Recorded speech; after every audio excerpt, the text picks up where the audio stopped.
Welcome to Trust in God, where every psalm draws us deeper into God's truth for our lives. Today, we open the pages of Psalm 22, one of the most emotionally raw and prophetically rich psalms in the entire Bible. David writes from a place of pain, but his words become a prophetic echo of Jesus Christ on the cross. If you've ever felt abandoned, unheard, or crushed under the weight of suffering, Psalm 22 is for you. Be sure to watch Psalms 1 through 21 on our channel. And don't miss Psalm 23 next, one of the most comforting passages in Scripture.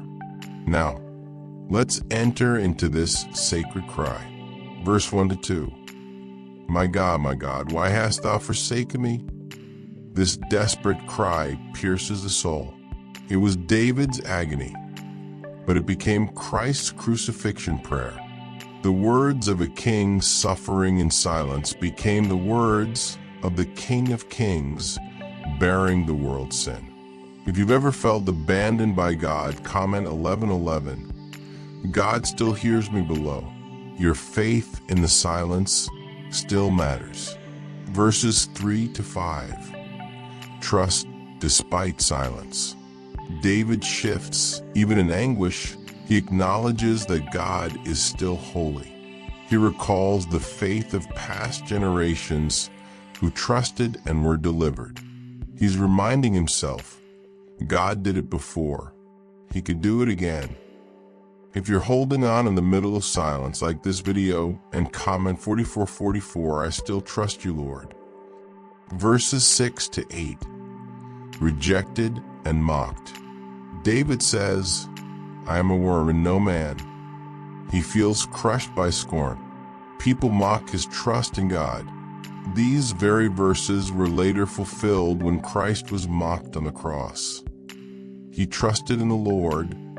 Let him deliver him. If you've ever been mocked for your faith, comment Jesus understands me and subscribe for more encouragement. Verses 9 to 11. From the womb to the now. David clings to the memory that God brought him safely from birth. Even though God feels distant now, David remembers a lifelong closeness. Reflect on how God has kept you from birth. Like this video and comment 8888. You've always been with me, Lord.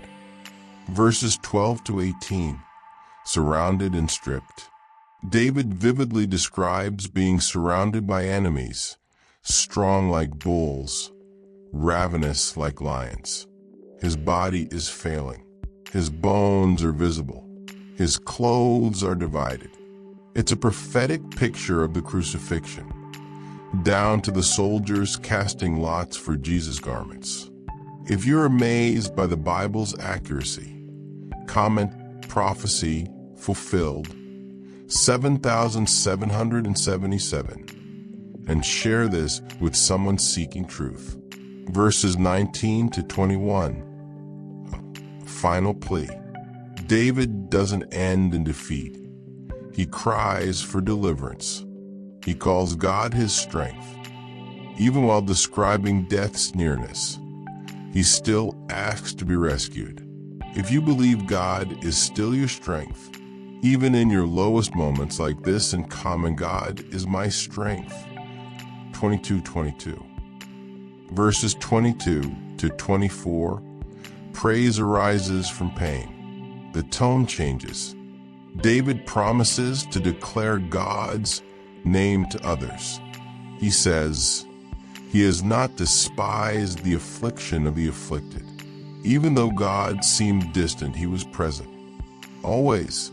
If your pain has become praise, comment, I will testify. And subscribe to follow the full Psalm series. Verses 25 to 29. A global worship awakens. David sees beyond himself. He speaks of people from all nations turning to the Lord. This isn't just personal anymore, it's prophetic. The ends of the earth will remember and return to God. Believe for revival. Like and comment "The nations will worship." 99.99. Verses 30 to 31. A legacy of faith. It ends with a vision of future generations who will serve God. They shall come and declare his righteousness. David's pain will preach long after he's gone, and Christ's suffering still saves today. If you're living for more than just this moment, for legacy, for faith, for future souls, comment 10,000. The story continues. Psalm 22 reminds us that suffering isn't the end. It's often the beginning of something eternal. David's cry became Christ's prophecy, and Christ's cross became our redemption. Go back and experience Psalms 1 through 21 to catch the full story of God's faithfulness. And don't miss Psalm 23. Coming next on Trusting God. It will comfort your soul in a way you didn't know you needed. Like, comment, and subscribe. And if this message blessed you, share it with someone who needs to know they're not forgotten by God.